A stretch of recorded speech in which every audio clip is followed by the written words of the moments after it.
What's up, everyone? Welcome back to JK Sports. It's your host, Kevin Humphreys, joining me as he does every time, Jack Feldman. Jack, crazy weekend.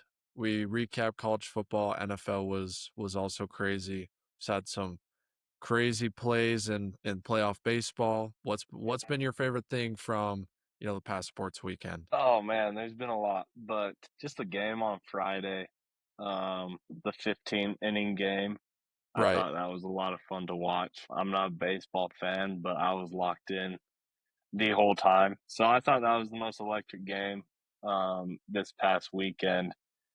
Nothing really caught my eye super crazily this week. Um, Other than the news on Sunday that James Franklin got fired. Crazy. I mean, I feel like Penn State had to do it. They were in a free fall, and especially with Aller being out for the rest of the season, it'll be interesting to see what Penn State looks like going forward. Uh, Personally, in my opinion, I think the biggest reason their offense has struggled, for the past, 5 or so years is because of James Franklin. So I'm excited to see, even with a backup, I'm excited to see what Kodal Nicky will cook up, without any handcuffs on him. So I'm excited to see that. But yeah, it was time for him to go. But I do expect him, maybe with all that buyout money, um, he'll probably sit out a season, but there's gonna be so many jobs open this offseason that, it's gonna be really hard for if he wants to get back into coaching. This is definitely the offseason to get back into it because there's gonna be a ton of jobs open that I think he could do really great at. So I'm interested to see who Penn State hires and where James Franklin goes. Right. And I mean, if you're a Penn State fan, I wouldn't be super disappointed in this because one, you can honestly just watch this season and play upset to a lot of big teams in the Big Ten. Yep. But you also, I mean, there's just zero expectation for your team now. You know, Right. you fired the coach, your quarterback's injured. You really have nothing to play for as a fan, as a team, as anything really. So you get to watch football just for the fun of it instead of wondering, oh my gosh, I can't wait to make the playoffs. Are we going to make the playoffs? We have to win this game to become playoff contention, stuff like that. I mean, it's almost like a deep breath for any Penn Yeah, State fan. It's almost like, okay, we get to hit the reset button. It's not that big of a deal. absolutely. Kevin Durant recently tweeted in response to a Suns fan. He said, "No expectations equals better vibes," and sometimes that's true. With Penn State specifically, like you could see that the vibes were at the absolute lowest of lows, against UCLA and against Northwestern. But like this, it was something that had to be done, and they're gonna play the young guys. I think the next guy, I think it could be a Jed Fish. I think it could be Matt Rule. I don't know if Signetti's he's from Pennsylvania. He's from Philly, so it would be kind of a homecoming for him, maybe. But like there's a lot of names out there that if they end up at Penn State, like I do believe that Penn State can take the next step. Personally, I don't think it's Matt Rule. Matt Rule hasn't beat a ranked team in many, many, many years. So if you're a Penn State fan, like don't hire another version of James Franklin. You have to go out there and find someone a little bit different. I like Jed Fish personally because dude is an offensive wizard. And so that's something that Penn State needs is just a reset offensively more than anything. So I'm excited, man. Speaking of, you know, high level offensive football, Jack, Sunday night we saw the Kansas City Chiefs and the Detroit Lions play. Not quite as high scoring as, we would have thought going into the game, but the Chiefs really laid it on them. What was your biggest takeaway from Sunday Night Football?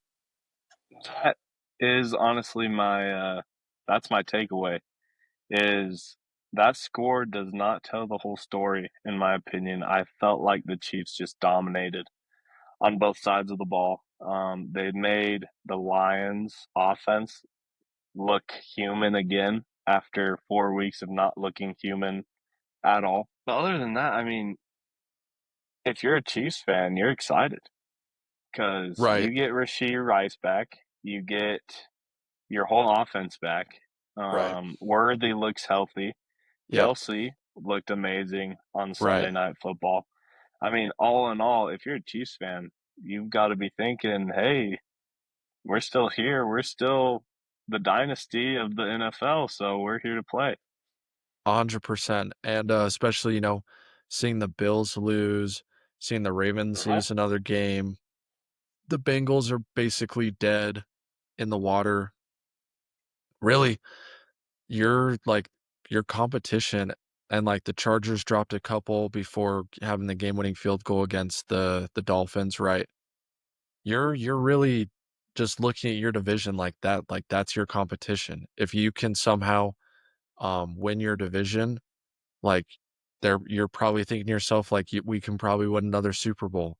I mean, the Patriots are the division leaders, and as good as Drake May is, that team is not ready to make a deep playoff run. So, I mean, everything seems to be breaking the right way with the for the Chiefs. Like, if they had somehow been able to pull out the Jaguars game, I think we'd already look at them as, like, Super Bowl favorites.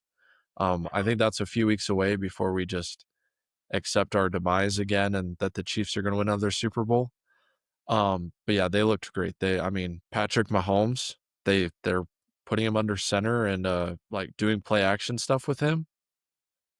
I mean, feels like they could have been doing that for a lot longer than they have, but, the new wrinkles are working, and that offense looks poised to be one of the best in the NFL. Right. And just to one more quick hitter on the Chiefs. I mean, I feel like we give Andy Reid his flowers, but it's just giving him his flowers again. Just, Right. I mean, after winning so many championships, Super Bowls, after having MVP seasons of players, you look at that team and it's still a team. I mean, you look Mhm. at the Eagles, they just won a Super Bowl last year, but they have every Problem. issue player wise. Right.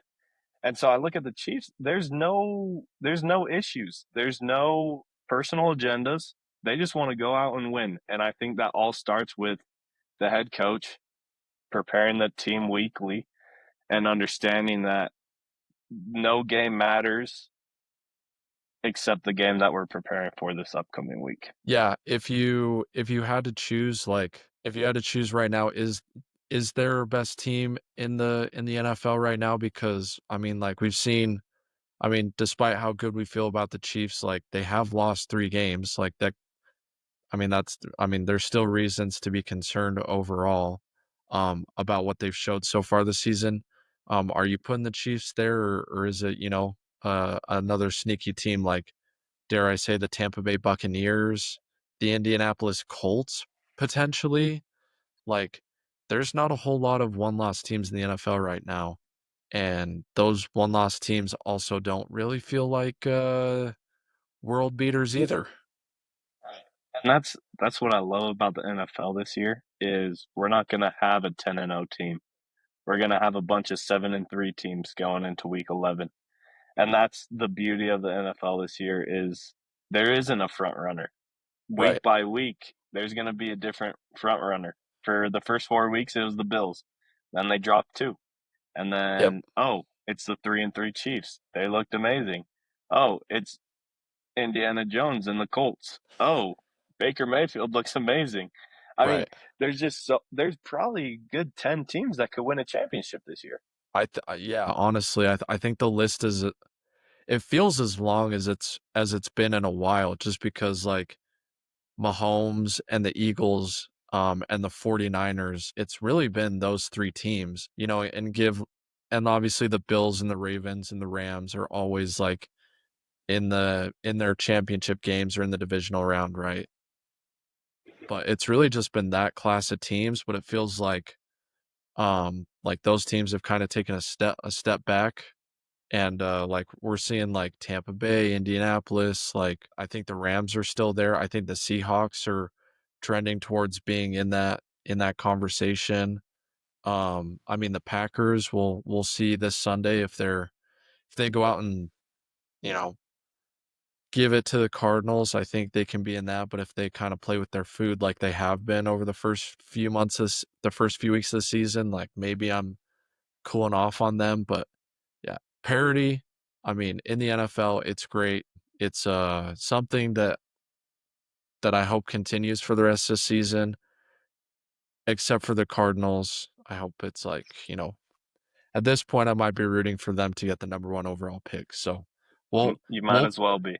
yeah, we'll preview, next weekend on Thursday, but let's get into the meat of what we wanna talk about this podcast, Jack, and that is the NBA. Opening day is less than 10 days away, Jack Feldman. How are we feeling about this NBA season? It's a week away. 1 week, 7 days. And I am pumped. I love basketball. I can't wait for basketball to start again. Um, and that's really what my passion for sports stems from. I know the NBA has been dropping off in viewership lately, but I still enjoy just sitting down at night and watching a game, no matter what night it is, because basketball's on every day, and I Yeah. love it. Yeah, so you are a lowly Jazz fan, so, let's start there. How are we feeling fan-wise as we get into the season? There's zero expectation, which honestly I love. I mean, Yeah. we're projected to win 18 and a half games. I think we'll win more than that, but it's going to be fun because you have a lot of young talent. I think Markkanen's going to play, but the biggest name that I'm excited to watch is going to be Ace Bailey and just see how he's going to play in NBA caliber games. The ability to play with those NBA type guys is going to be interesting to me because he's looked phenomenal during summer league, during preseason. I love the way he plays. His attitude outside of the draft has been great as well. And so Yeah. I've just loved watching him grow in that aspect off the court, and I think that's going to help on the court with him. Mhm. I mean, there's not really any names for the Jazz, but like just the core of him, Isaiah Collier, Keontae George. I mean, a bunch of no names, honestly, when it comes down to it. But it's just going to be fun to watch them go play ball, and that's really all they have to do. Yeah, cheering for young teams is fun because, no, you're not really watching for win or lose, but you're just hoping and praying that one of your guys turns out to be, the guy that can change your franchise, and that's always really exciting, especially if you do hit on a guy like Ace Bailey. Jack, let's get into kind of our overall storylines, and I'll start. What do you expect to see this season from the Houston Rockets? We've gotten into this before a little bit. They were one of the most active teams this offseason, trading for Kevin Durant, going out and signing some veteran players. Fred VanVleet's already out for the season. So a lot of roster turnover from a team that was second in the West last season. I think they're the most boomer bust team. I could see them being the number 1 overall seed in the NBA, and I could easily see them being a play-in team, because everything that they try to do just kinda backfires. What do you see from this team?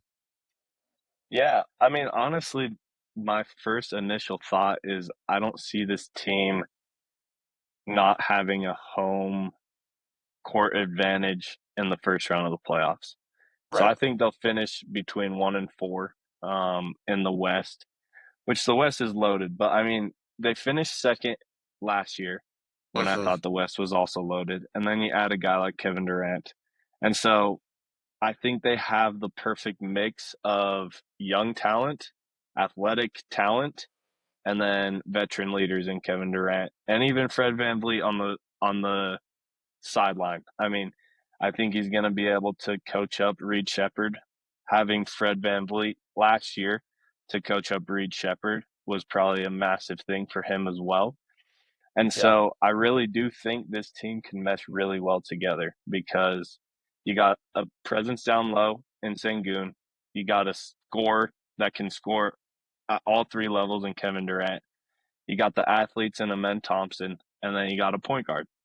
And that's what I've seen work a lot of the time in the NBA lately, which is why I have very big faith in this Houston Rockets team. Yeah. I still need to see their offense click because they have a lot of unique pieces, and, as someone who watched just about every single Kevin Durant game for the last 2 seasons, it's very hard to run offense outside of Kevin Durant, um, just, like, posting up at the elbow or standing in the corner, like, and it's don't get me wrong, the Suns' offense was good last year. It generated a lot of threes, but, with guys like Thompson and they're gonna play Adams, as well, and, like, they have a lot of size that I'm interested to see, like, how they space the floor. That's kind of where I'm interested to see just how if it can click. If it does click, it's gonna be awesome. Like, it's gonna be one of the best teams, but, I kinda feel like this team is gonna be let down because they traded for Kevin Durant thinking they're getting a guy who's gonna score in late game situations, and, so I can tell you when it was clutch time and we gave the ball to Kevin Durant, there were a lot of possessions that really just ended in, 20-foot fadeaways, and him getting pushed out, him getting honestly just physically manhandled at the end of games, and if they're not calling fouls and he's not getting the free throw line at the end of the game, he's not getting to the rim. Like, that part of his game has just declined a lot, and so we'll see if there's a resurgence or, you know, because I think they're banking a lot on Kevin Durant opening up a lot of things for them on offense, and I don't have the faith in him at this point in his career, but I do think regardless of the offense, like, their defense, they'll be the top 3 defensive team. They'll probably be a top 4 seed, like you said, just because of that defense. It just gives them such a high floor, but I do think, halfway through the season, we're gonna be asking ourselves at some point, like, "What's wrong with this Houston Rockets offense?" That's my prediction for, when we check in on the Rockets during the season. I'm excited to see this Rockets team unfold. I really am, and I think it's going to be fun to see Kevin Durant as the bona fide number one option again in his career because he hasn't been that since his Thunder days. Honestly, Yeah. he's had Steph Curry, he's had Devin Booker, he had Kyrie and James Harden in Brooklyn. I mean, so you've never really had like a this is Kevin Durant's team, and that's what I'm starting to feel like this Rockets team is. It's hey, this is Kevin Durant's team. Let's see if Kevin Durant can lead a team to a playoff run. Yeah, and, like you said, good vibes are a product of, low expectations, so there's Right. a lot of expectations on the Rockets this year, so I expect the vibes to be bad if that's what Kevin Durant's telling me. I mean, I'm just going off of what he says, so that'll be interesting. Jack, what's your number 1 storyline heading into this season? My number one storyline is my 1B team. So you got the Jazz at 1A. My 1B is the Thunder. I've been a Thunder fan since that KD, Russ, Harden whole situation back in 2011. And so I grew up a Thunder fan until that whole thing imploded. But I still cheer Mhm. for them. But go Jazz. Anyway, I think that's my biggest storyline is will the Thunder continue to dominate the league the way they did last year? Right. Because we see this a lot of the times. We see a lot of success for one team, but then teams start figuring out how to guard you guys. And we saw that in the playoffs. We saw that Mhm. starting towards the end of the year. I mean, you look at it talent wise, the Thunder should have won in the finals in five. but Yeah. they won in 7 because the Pacers figured them out. And so that's what I'm curious to see is the Thunder going to dominate in a way that they did last year, or is it going to be the classic story of we figured out how to guard the Thunder, we figured out how to exploit them on defense, and so they're not as impossible to beat as we thought they were going to be. Yeah, I think the Thunder are definitely fascinating. Obviously, the one of the best teams we've seen in a long, long time, and a lot of it has to do with their defense and their, you know, and we'll get into this later. I think the Thunder are kind of they're kind of changing the way basketball is being played. I think them and the Pacers both making the finals was kind of a wake up call to a lot of teams that were building their rosters in a certain way. And you've seen some teams go out there and try and make their rosters look more like a Thunder roster and kind of, honestly, a decrease in value of 3-point shooting, which is shocking to say. Like last year, the Thunder did not shoot the ball well from three during the playoffs at all. And guess what? Like, yes, they probably went a little bit longer in the Denver series and the Pacers series because of that. But ultimately, like, they won an NBA championship playing, their unique style of basketball. And I think it will continue for them. I'm excited to see if Jalen Williams and Chet continue to grow. I think that's probably, you know, there were times last year where I was like, the Thunder have to like in that Denver series, I thought to myself, the Thunder have to trade Jalen Williams this offseason for a more consistent number two against Shea. And basically, after the Thunder series, he was really good until he got injured in that Pacers series. So, looking forward to seeing him develop, Chet develop. I mean, they're getting their first round draft pick from last season back from injury. Unfortunately, Sorber, their draft pick from this season, is already, I think, out for the year. Unfortunately, but like they just keep adding guys that they've drafted. Just not worried about their bench ever. Won't be for the No. next like 10 years. Well, and that's the thing. I mean, I look at the roster and they didn't lose anybody that played Hmm. last year. They Right. didn't add anybody that's going to steal minutes from anyone that played last year. And so this is legit like a college program back in like 2015 where the transfer portal isn't everything. They have a team that's been together for over a year now. And Right. that is key in the NBA because you have guys like Kevin Durant that leave every few years. You have a LeBron James that really implodes the whole operation Yeah. of a basketball team.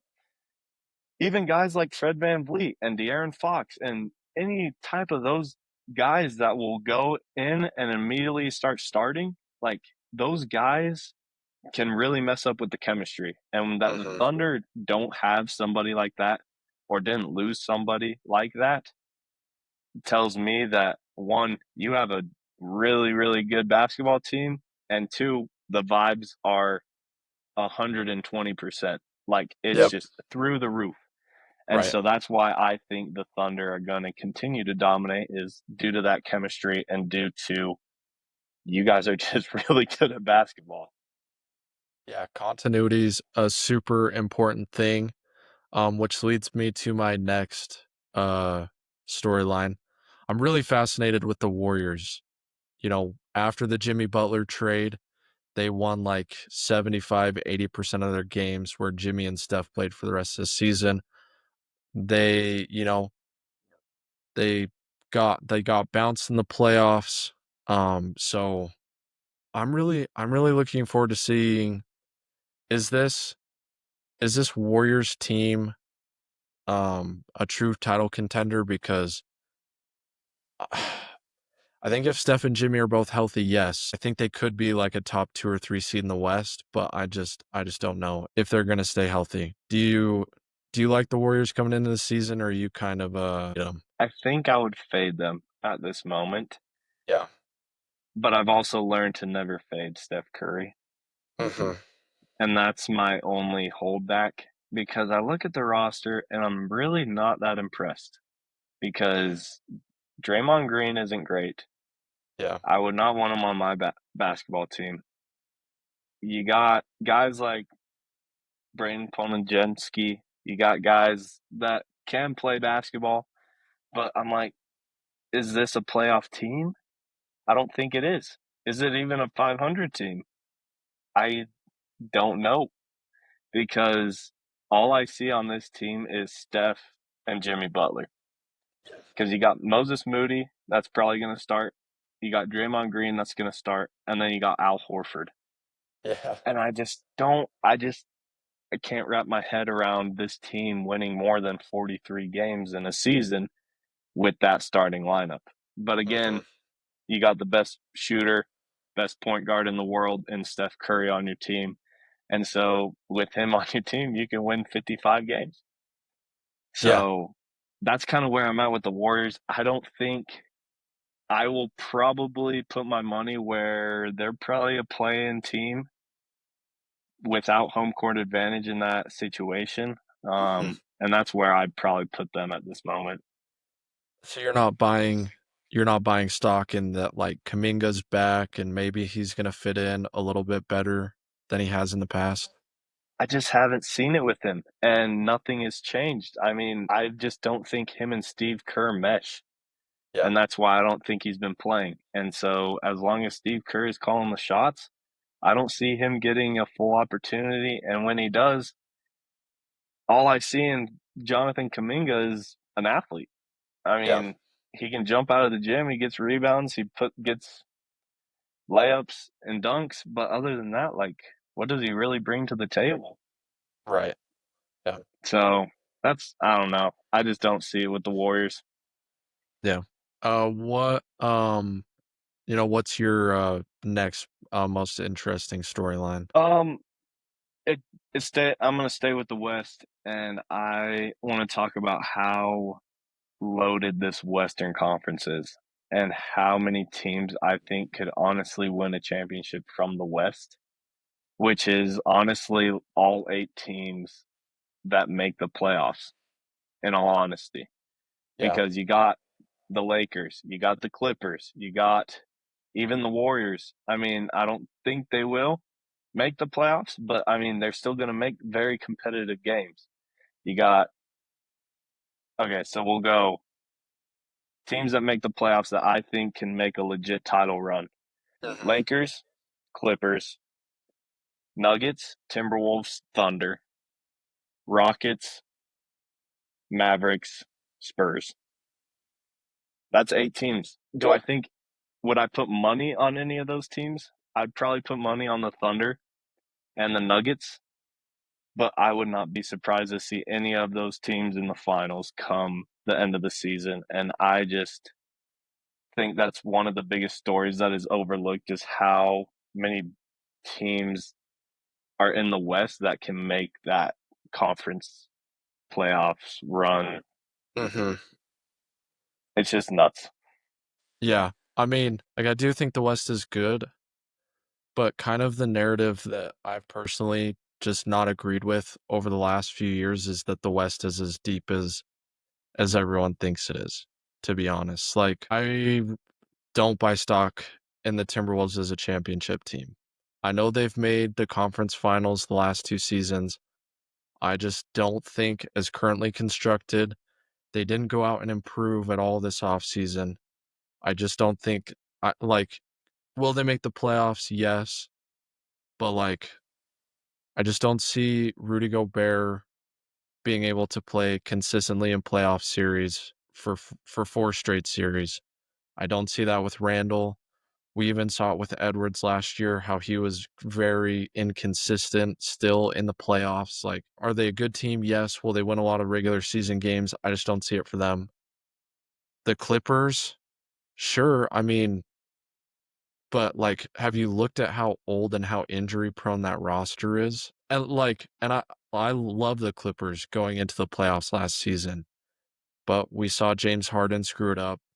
They brought in Bradley Beal and Chris Paul, which, like, okay, cool, I think, right? Like, I'm not sure that helps them a whole lot.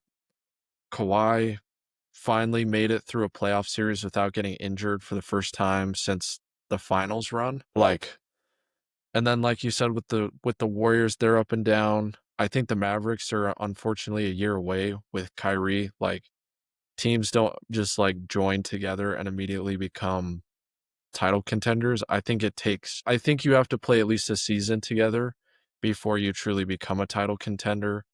There have been rare instances where teams have immediately meshed and became title contenders. I just I don't know. I'm kind of not as high on the West as everyone else is. Um, but that's just me. And maybe that's just because I have a ton of respect for Oklahoma City and Denver. Like I think for me, it's just those two teams. Like I really can't see another team making the finals other than those two teams. Not the Lakers, huh? Oh no, no, no, no. I I genuinely, Oh if no, they stay no, healthy, I genuinely no, think that the Lakers can make that playoff run. no. As much as See, it pains me to say, I really do think.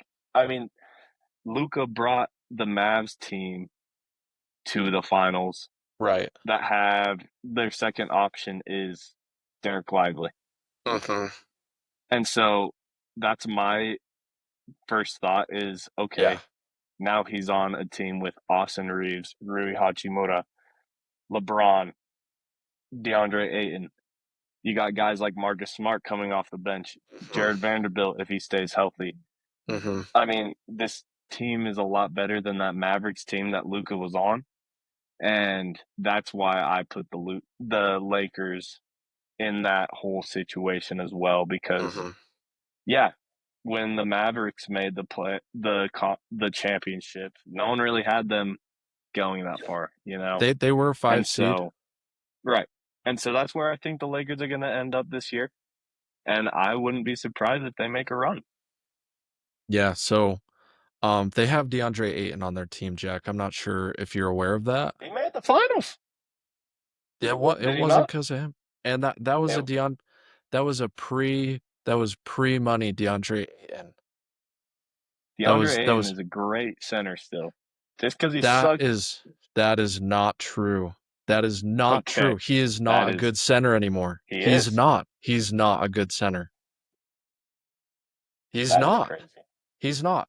After he got paid, he hasn't been a good center since he got paid. He just hasn't. That's The wild. his no, his motor, which was already low to begin with, the reason why the Suns made the finals that season is because he actually had a motor that season. And for a lot of the season after when they won a team high like 64 games. But since he got paid, he's not had that same motor. Their effort on defense is very poor. It's been poor for 2 seasons at Portland.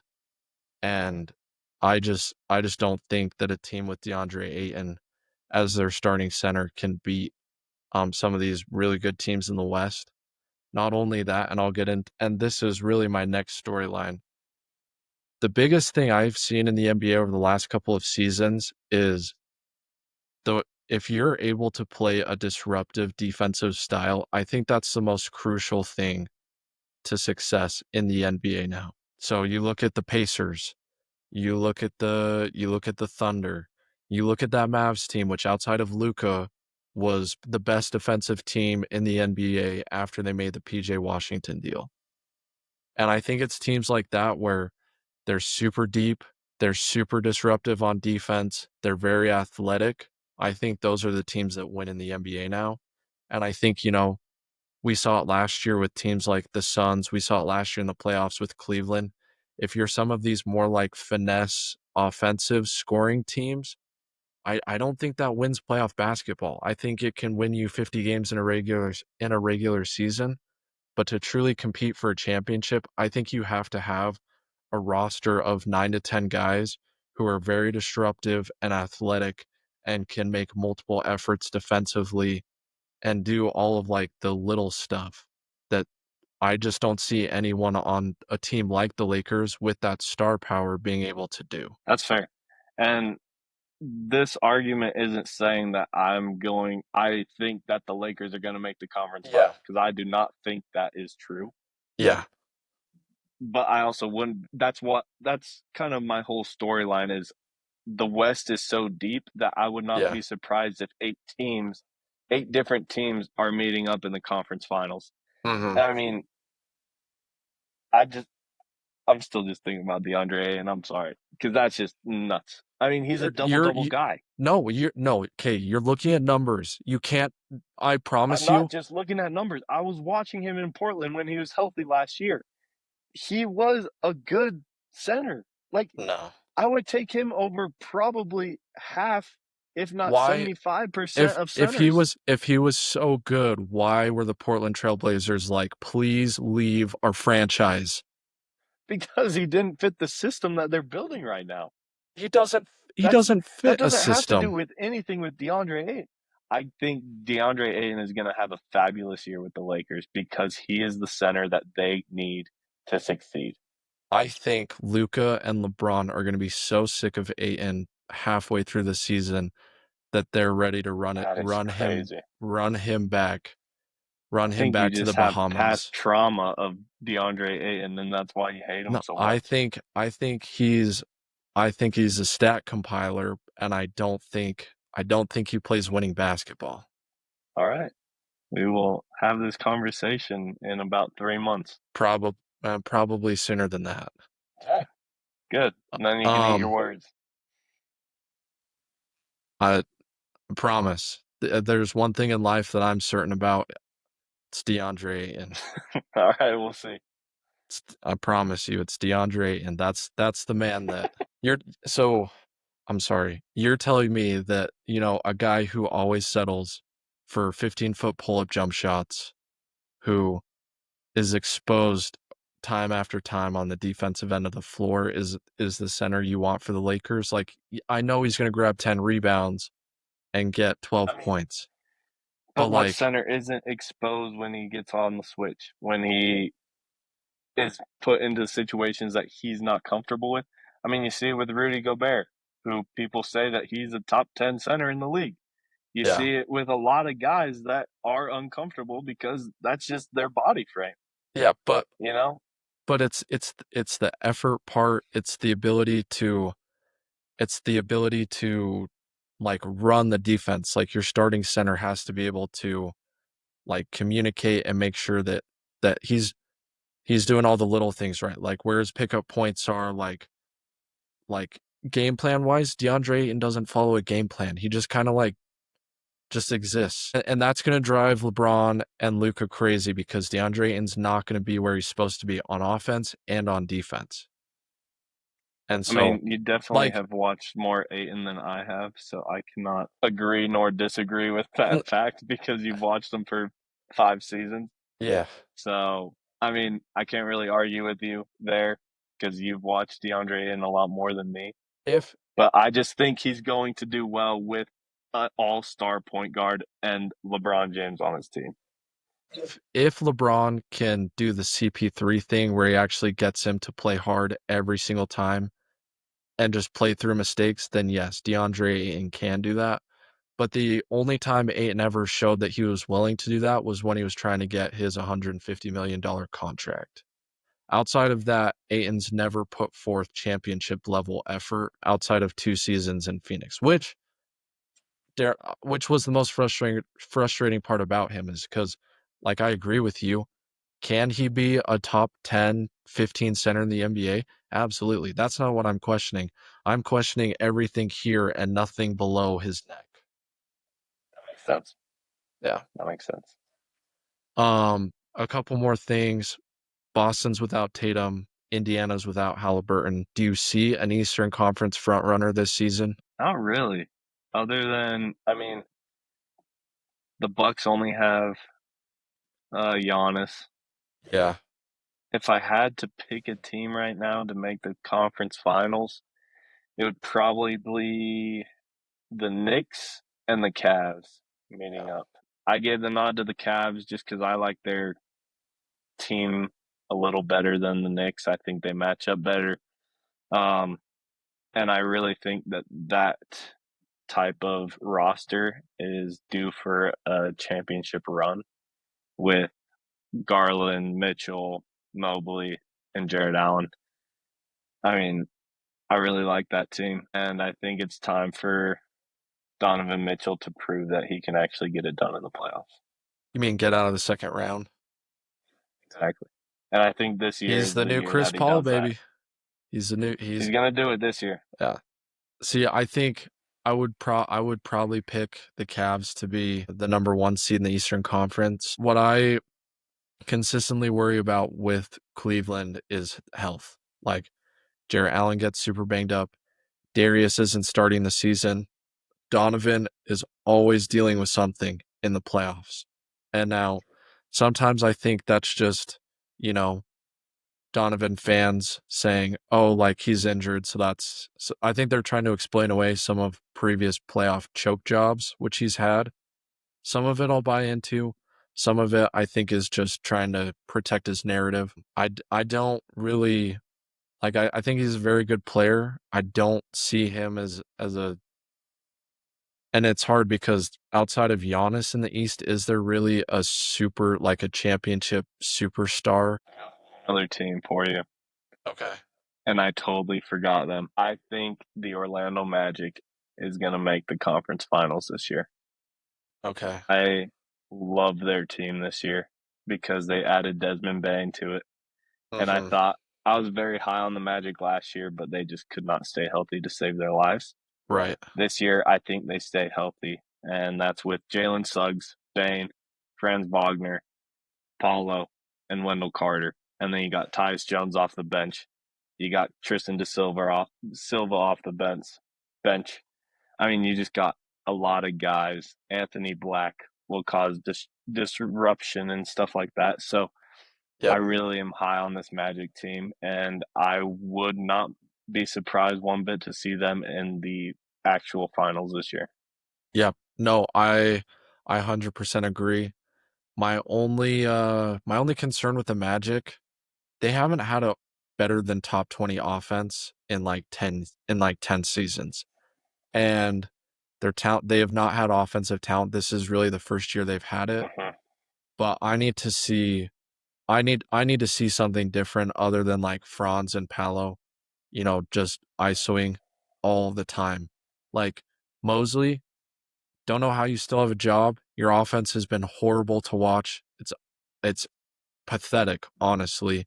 Like like I'm not asking for like a lot because their defense is so good.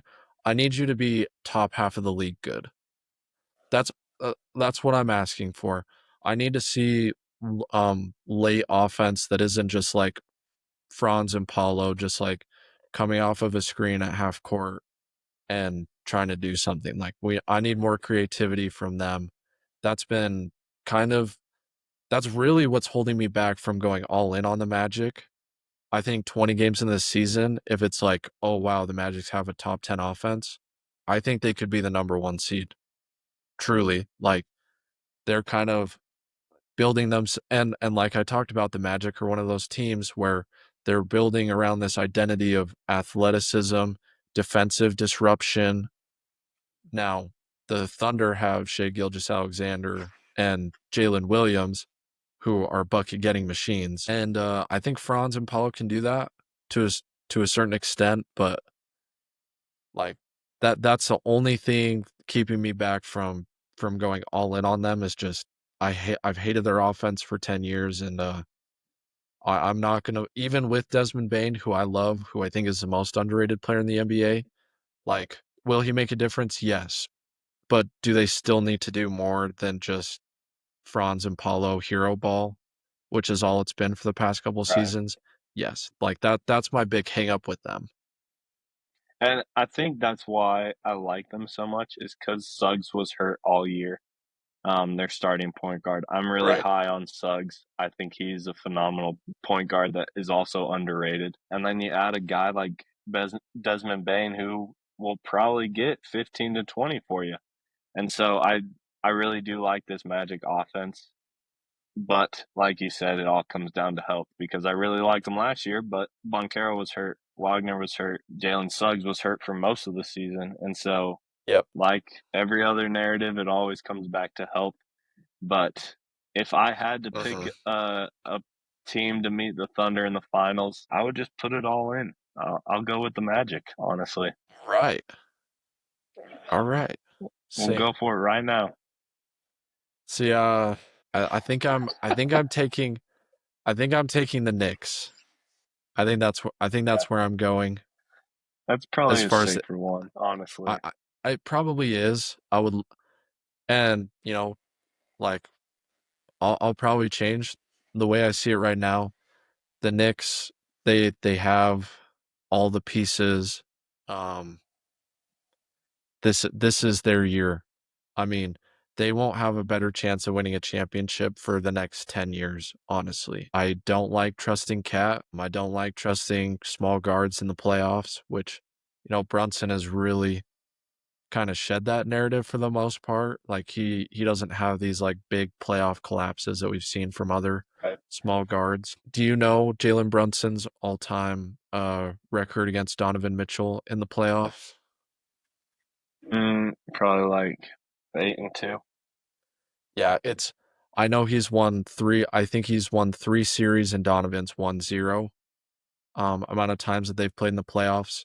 And even in Dallas, Brunson owned Mitchell. Right. So I mean that's why I would give Knicks the edge over the Cavs is just because I've seen Brunson dominate Mitchell so often. And then it's just do you pull the trigger on the Magic, a team that really hasn't they haven't been out of the first round. So like it's just a lot to ask. So it's like, well, without any other options really, like that's kind of who it falls on is the Knicks. Really is.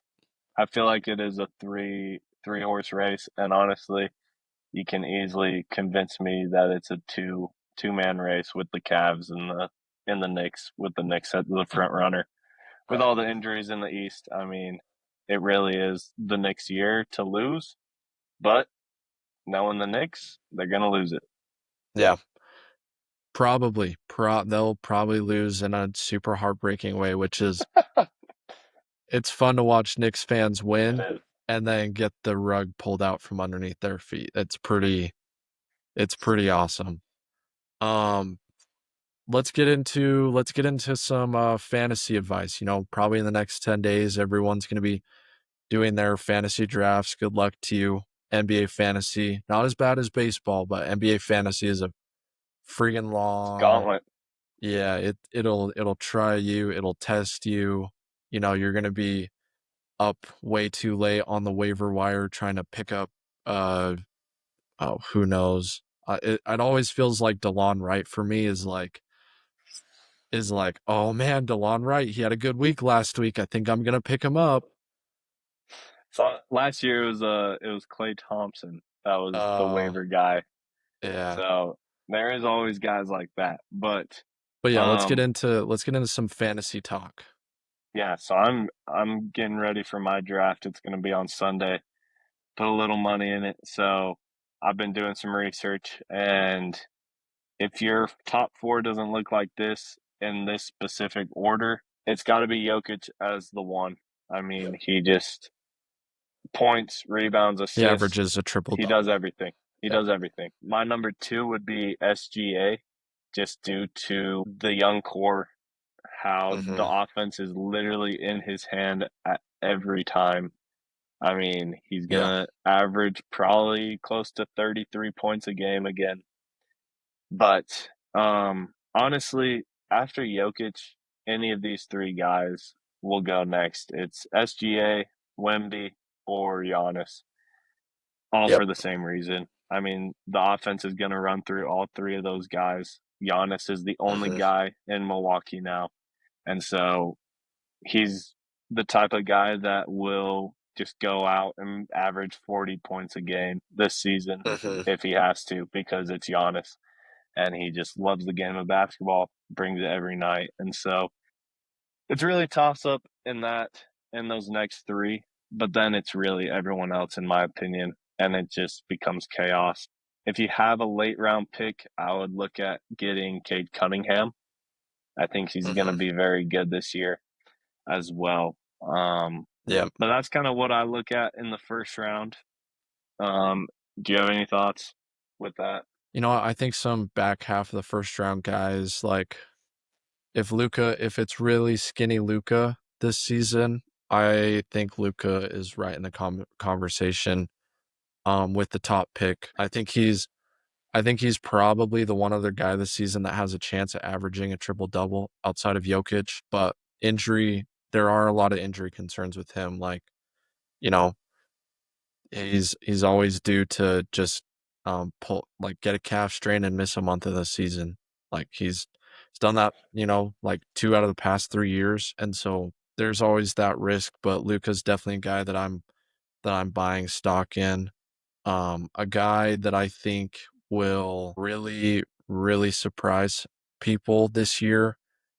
I think Cooper Flag he might not be a first round pick, but he's also a guy that probably like 20 points. He's going to be their starting point guard until Kyrie's back. 20 points, I don't know that. 7 assists, 7 rebounds. I'm kind of thinking is what we could see from Cooper. So, he's definitely a guy where if that like first tier of guys is gone, like take a guy who is probably going to play every single game, who's going to be out there to prove himself every single night. Like it's my what I do in fantasy football is I try and draft all the rookie and second year players, and it's, something that I'm going to try and do this year in the draft as well. Yeah. What I look at, just a couple quick hitters, is really just situation wise. Mhm. Who has the best opportunity to one, play the most, and two, have the ball in their hands the most.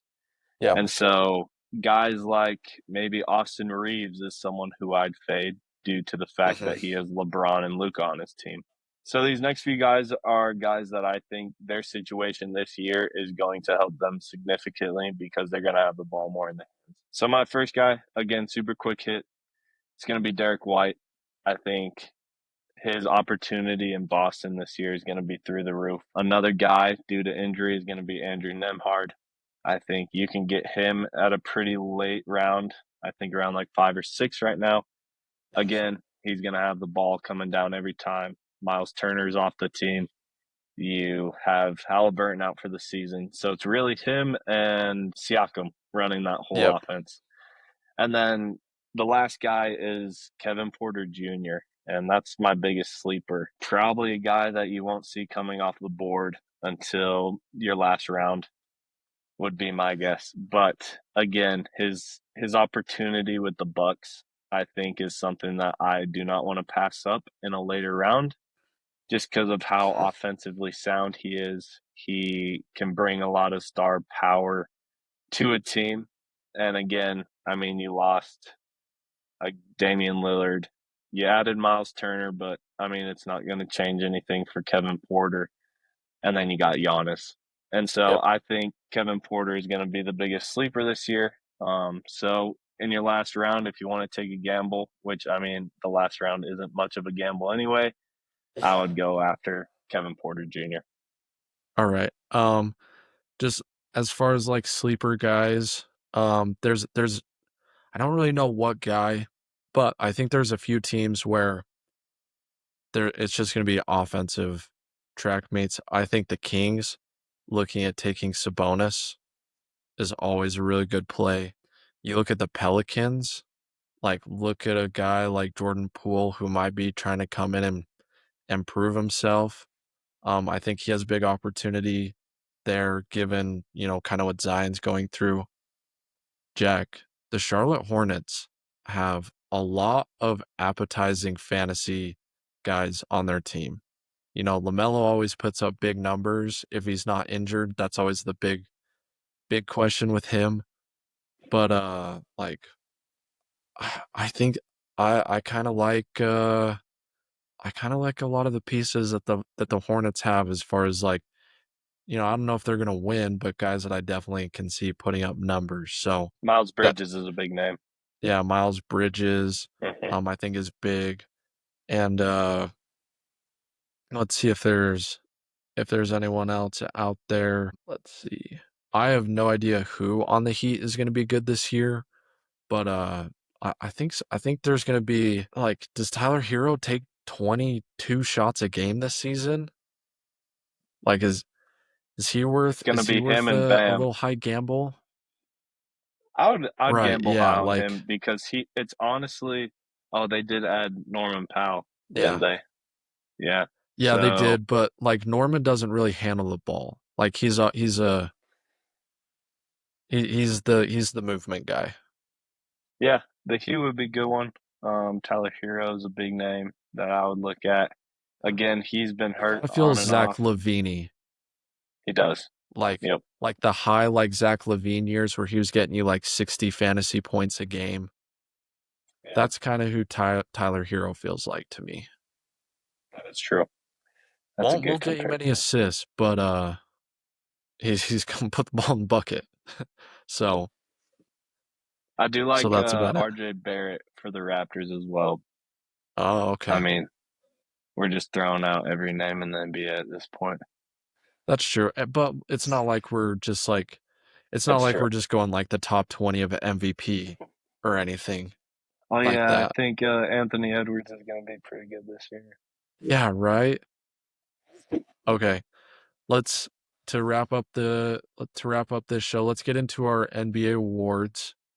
And let's start with MVP. Jack, who's going to be the most valuable player in the league this season?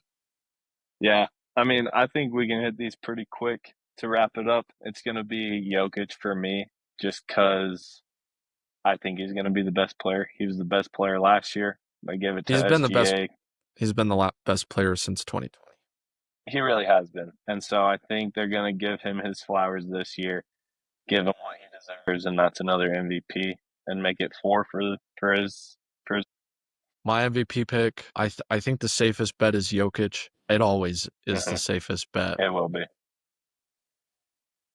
But Wembanyama, I think if San Antonio's top 16, a top 6 team in the West, which I could see them being because I'm not buying stock in a lot of other teams. Like I think I'd probably go under on a lot of Western Conference teams that people expect to be really good.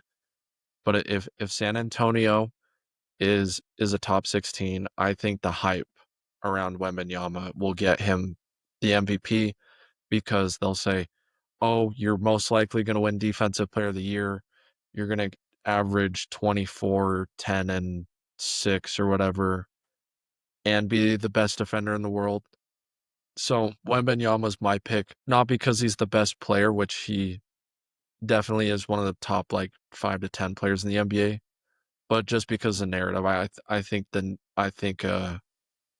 Wemby narratives are going to be explosive, and I think some people are going to say some incredibly crazy things at certain points this season, like, best center of all time, like, like a potential like top 5 player of all time. And guess what? It won't be completely like it won't be crazy what they're saying, but at the same time, let's let him actually make a play in a playoff series before we anoint him the king of the NBA world. I agree. I agree. To not take the safest pick because I mean Jokic, we both agree on that Hmm. one. I would, if I had to pick anyone but Jokic, it would probably be Giannis just for that same situation. I think he could have a Russell Westbrook type season Mm, where his team is 42 and 42, yep. but he's scoring 35, 15, and 7. So if I had to go anyone but Jokic, I would put some money on Giannis just due to the situation. Yeah. And, it's you're getting Jokic at, around like average like plus 200 right now. And Giannis, you're getting like plus 950 to 1200. So way, way better value there. Some super long shot guys that I just wanted to throw in real quick. I think Jaylen Brown, if the Celtics win like 50 something games this season and he's their best player, without Tatum. I think narrative-wise, he could easily be in the top 3 of MVP.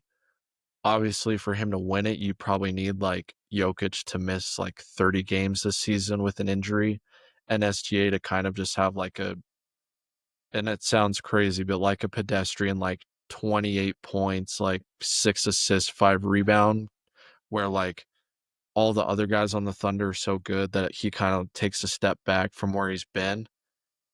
Yep. Like, that's what you need to happen for it to not go to one of those 2 guys. But, like, if Brown leads the Celtics to a top 4 seed in the East and they win a lot of regular season games, I can see him getting, kind of it'll be, and we know how strong the Boston, media machine is there as well, because if they do perform above expectations, we're gonna get Jaylen Brown MVP narratives just shoved down our throat. The other guy, Steph Curry, like, does he have one last healthy I hope 80-game so. regular season where he gets the Warriors to a top 3 seed? That's the other Definitely. guy where it's like he has the accolades already, and so, like, you can give Steph Curry an MVP award over Jokic and SGA if he puts up what, just a tsunami type season where it's like 30 points and he leads the league in 3-point shooting, leads the league in scoring. Like, if he were to have one of those years, which I think he has one of those years left in him. Not sure when it's gonna be, but I think he has one more year like that where he reminds everyone, like, "Oh, guess what, guys? I'm a top 10 player of all time."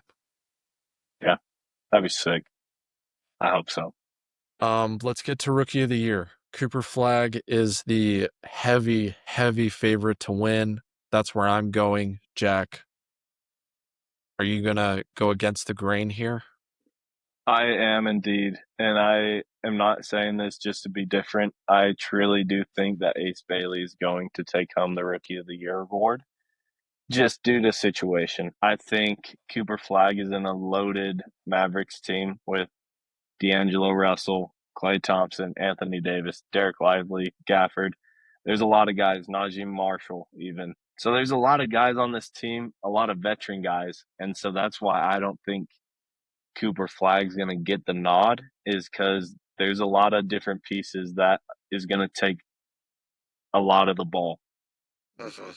which is why I'm going with Ace Bailey, because I think him in Utah, I Lot think of Will shots. Hardy's, yep, Will Hardy's going to say, okay, let's see what you're made of, and just give Ace Bailey the ball. And so I think he's a rookie that can honestly average 20 points, probably on about 25 shots. But Yeah. I think it's going to be a lot of fun for Jazz fans to watch this kid play, because I think we're finally going to unleash a rookie and just say, here are the reins. Let's see what you can do. Yeah. As far as defensive player of the year, are you going with Wemby? Yeah, pretty simple. If I didn't have to go with Wemby, I like Dyson Daniels just because of how Okay. disruptive on the steal wise. But other than Mhm. that, Wembenyama is going to be the clear favorite if he stays healthy. Yeah, I agree with that. But health is a concern. So I would go with Mobley. I think he's a guy who really is just super malleable. Like, he does kind of everything. I think he's a modern day version of what Draymond Green was at his peak, or at least as close to Draymond as you can get to what Draymond was in the peak Warrior days. So if it's not Wemby, I think it could be Mobley. Obviously, Chet, Anthony Davis, Amen Thompson, Dyson Daniels are all guys that are up there in the top 5. All guys who I love to watch, really. Like I was saying before, disruptive defense is the number one thing you can have in the NBA. And if you have one of these guys on your team, you're likely a really good playoff team. Sixth man of the year. This one was brutal for me. I have no idea. So I closed my eyes and I just pointed at my list and I landed on Jordan Clarkson on the Knicks. Number one team in the East, potentially. He's gonna get a lot of run, a lot of chances to score. So I think, 16 points per game off the bench for Jordan Clarkson gets him, and honestly gets him recognition that he deserves. because he's kind of just been this guy in Utah where if you watch him play every night, you know how good he is, but 95% of NBA fans have no idea how good Clarkson is. No, I definitely agree. I think Clarkson brings the depth to the next Knicks that they didn't really have Mhm. prior. But for this one, for me, it's another situation type of award for me. And it's whoever's coming off the bench between Anthony Simons and Peyton Pritchard. Yep. Because I think both of those guys are going to be playing close to 30 minutes a game. And it's for the Celtics who need some scoring. And both those guys bring scoring to the table. So I think whoever's coming off the bench between those two is going to win the Sixth Man this year. Yeah, you lost like 40 shot attempts a game Uh-huh. with Tatum, Holiday, and Porzingis all not playing this season, and Horford. Let's not And forget Horford's Horford. gone. So, yeah, you lost like 40 shot attempts a game. So, there's a lot of opportunity for these guys to come in and, put up big numbers because the way they play, it's going to be get up those threes, man. Like, no matter who's on the floor, it's get up those threes. And it's going to be, I think the Celtics are going to be really fun to watch. I don't know if they'll be like title good, but I think they're going to be super fun to watch with all those guards. Right. I think I'd give it to Pritchard just because I think he's going to go up to Joe Mazzulla and just be like, "Hey, I like coming off the bench. So Okay. bring me in at like the 9 minute mark, but I'm coming off the bench type guy." Right. Okay. Most improved. This one's always a crapshoot, and usually it goes to the wrong guy. Like one year they gave it to SGA, and it should have gone to Jalen Williams. Like Yeah. it's just an award that it just never goes to the right guy for whatever reason. But who did you have? Again, I just go back to the situation who has the most opportunity to be the guy on the team, and that's Andrew Nemhard this year. With Miles Turner gone, with Tyrese Halliburton hurt, Andrew Nemhard's going to lead this offense, and I still think it's going to be a really good offense. And so, with that being said, I think he's going to win most improved player just because he's going to have the ball more than he did ever in his career. Other than that, I don't even know if this guy has odds on him, but it's going to be Reed Shepard. Just again, situation wise, he is going to be playing a lot because Fred Van Vliet's hurt. And last year he barely played at all. Mhm. And so his stats are going to skyrocket, which is usually what people look at for most improved player. Right. Yeah. Unfortunately, like the thing with Reed is like he just hasn't played enough where I feel like he can where he should be able to win most improved player because it's going to be his first year actually playing like rotation minutes. For me, one guy that came to mind while you're talking about Nemhard, I think Benedict Mathurin might have just as good of a chance, if not more, than Nemhard. Like if Mathurin Right. comes in, because here's the thing with Nemhard is Nemhard just plays basketball. He doesn't hunt. He doesn't hunt Good shots. point. He doesn't hunt stats. But let me tell you about a guy, Jack, who does hunt.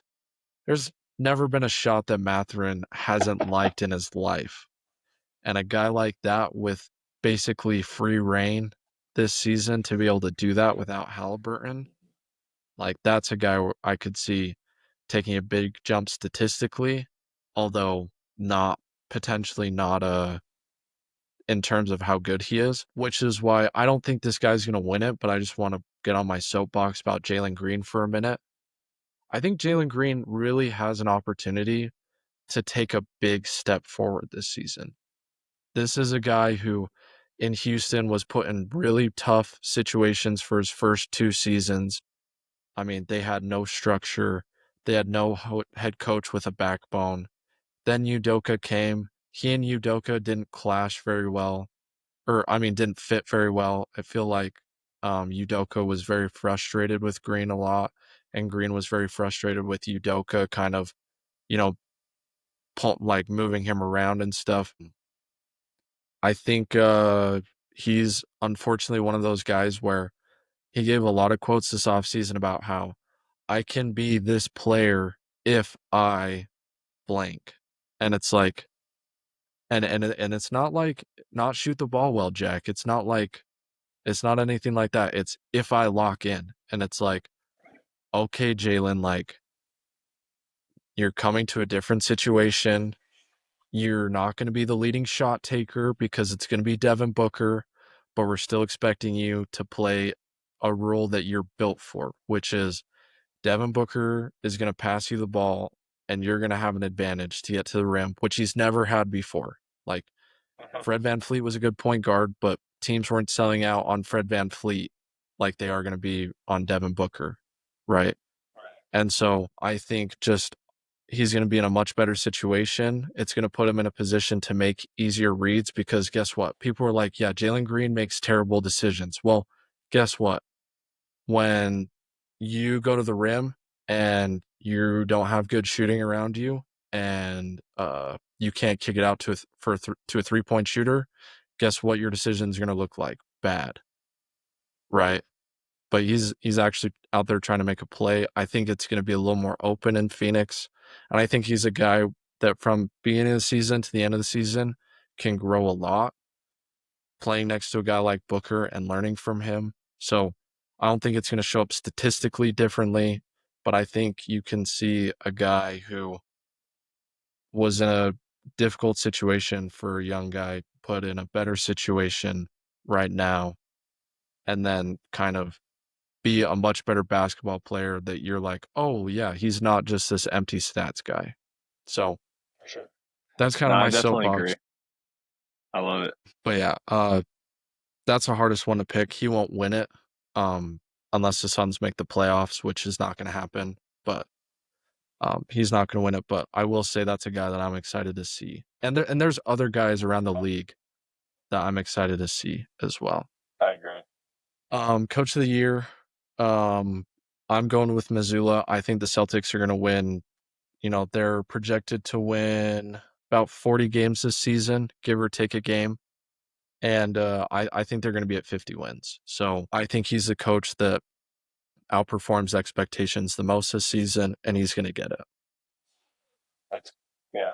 I think if they win 50 games, he will win that Coach of the Year just because of the fact that he lost his star to injury this whole year. Yep. But to go back to the Magic that we talked about earlier, it's got to be Mosley for me.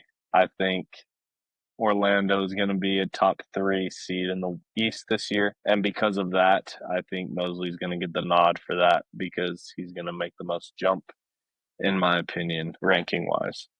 If if he figures out how to coach offense, man, he will be. That's the biggest thing with him. Let's see. I think that takes us to the end of our awards. So let's do our title picks and get out of here, Jack. For me, process of elimination led me to New York, like we talked about earlier, and Denver. I think Denver's the best team in the NBA. They have the best player. They gave the Nugget or they gave the Thunder their best shot last season. And like obviously Indiana did as well.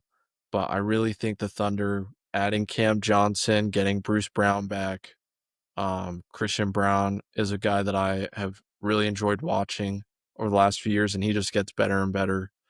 They got out of the Westbrook business, which was solid for them. They got out of the Michael Porter Jr. business, which was really good for them.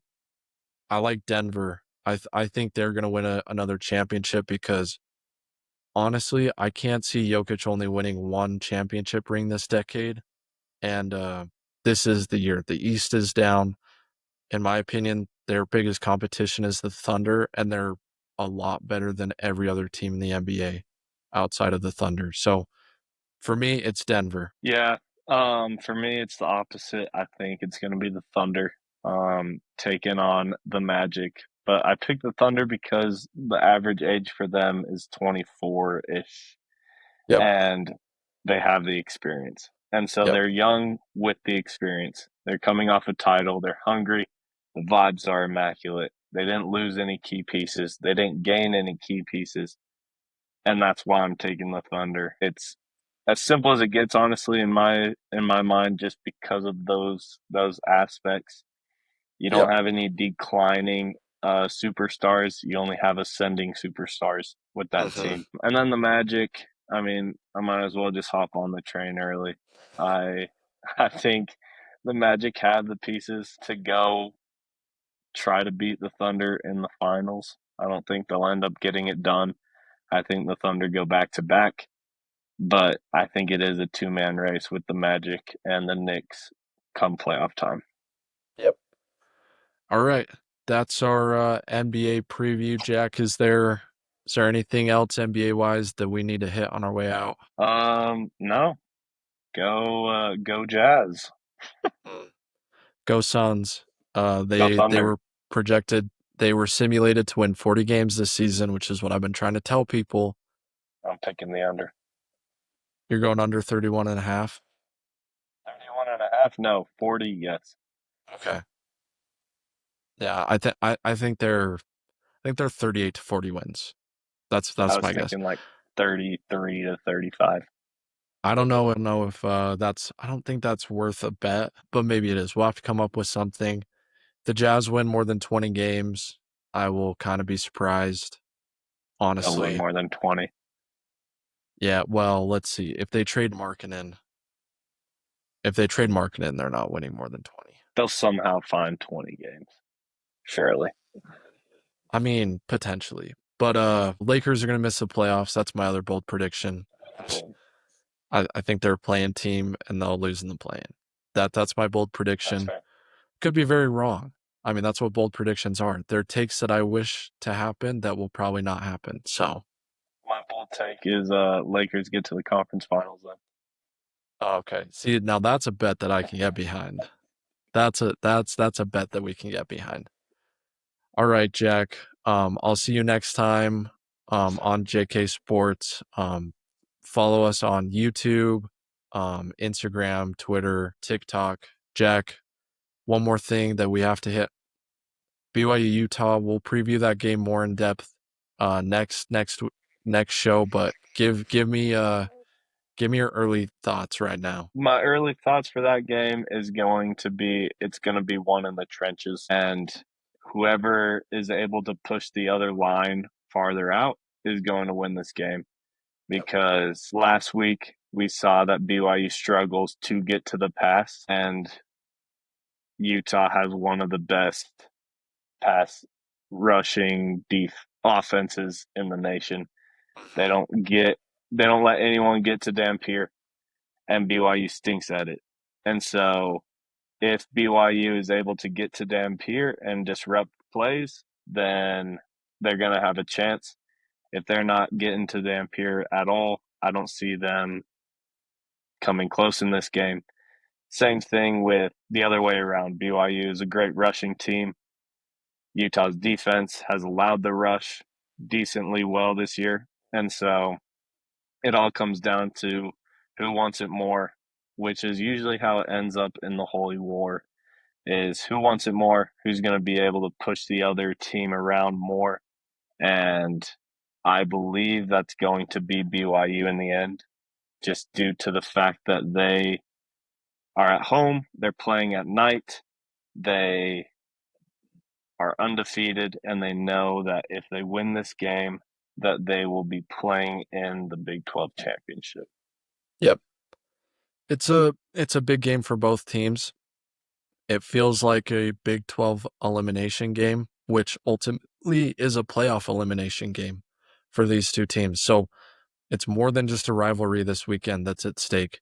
I think you're playing for second and third place in the conference is what you're doing right now with Texas Tech. One thing that I heard from um a close a close I wouldn't say friend, I would say acquaintance is that Utah has the tackles, but BYU is going to mess some stuff up on that interior offensive line for Utah. So that's the most exciting matchup I'm looking at is yes, Utah's tackles are good, but I think their weakness is that interior offensive line. And then for BYU, they've been rotating their two guards on and off the field a lot this season. If you look at kind of snap counts, it's Jada, it's Gentry, it's Bruce Mitchell. Like those three guys play every down basically, but they rotate those guards in and out, and they're always fresh. And they're the guys who are doing most of the run blocking, like all the physical combos and all the stuff that makes BYU's run game so good. Like, can BYU's offensive line stay fresh and wear down Utah's defensive line by the second half, which we saw Texas Tech do. Um, I think if BYU, I think BYU is probably down going into the fourth quarter, but I think if they come in with the right game plan and the right approach, they can wear down Utah on the lines of scrimmage and make, not a comeback, but definitely pull away in the fourth quarter because they have the more fresh lines on the lines of scrimmage. I agree. And one last point, I think a lot of BYU fans will be frustrated with this, but I want BYU to stick to the run game. Yep. I know a lot of people want the flashy passes, downfield plays, but in a rivalry game, you just got to pound the rock. You got to give LJ Martin 25 touches, and you got to give Bear Bachmeyer 15 touches. And if we Yeah. run the ball 40 times this game, I believe that we're going to wear down this Utah team. And like you said, in the fourth quarter, we're going to end up winning this game. Yep. Stick to the run. Really, pound the football. We saw Aaron Roderick hit the run Bear Bachmeyer button many times. Honestly, I was getting a little annoyed because LJ Martin wasn't getting the ball enough. And he's BYU's best player. So get the ball in your best player's hands 20 to 25 times and live with that. Like if they lose doing it that way, I'll live with it. But if if we come out of Utah and he has less than 20 touches, I think that's inexcusable in a game of this magnitude. I don't love Bear running the football as much. Like we kind of saw the ball security became an issue. What you know, they kept running him and they kept running him, and all of a sudden, ball falls out at the 5 yard line. And BYU's lucky to recover, and then he ran it in later. But don't love his ball security as much as I love LJ's. So just pound the It's rock, gonna baby. be it's gonna be a sluggish game, Yes. and not a lot of fans are gonna like it. But Nope. if you know football and you know what's best for BYU and how to come out with this win, you're gonna have to establish this run. Honestly, take some three and outs, probably running the ball three times, which Mhm. everyone's going to be cursing Aaron Rodgers for. But at the end of the day, that's what's going to win the game for BYU. Yep. Sam Vanderhaar is gonna have to come up real big in those situations because this game always comes down to field position. It's all the little things, man. It's not going to be flashy. It's just going to be who's the toughest and who has the most energy to give at the end of the game. I'm hoping it's BYU. We'll see if we'll see if they're Oh man, close enough at the end of the game to to get the win because I kind of think that that's how the game script goes. this is going to be a one possession game. I agree. Yeah. Wonderful. Can't wait. All right. We'll see you guys next time.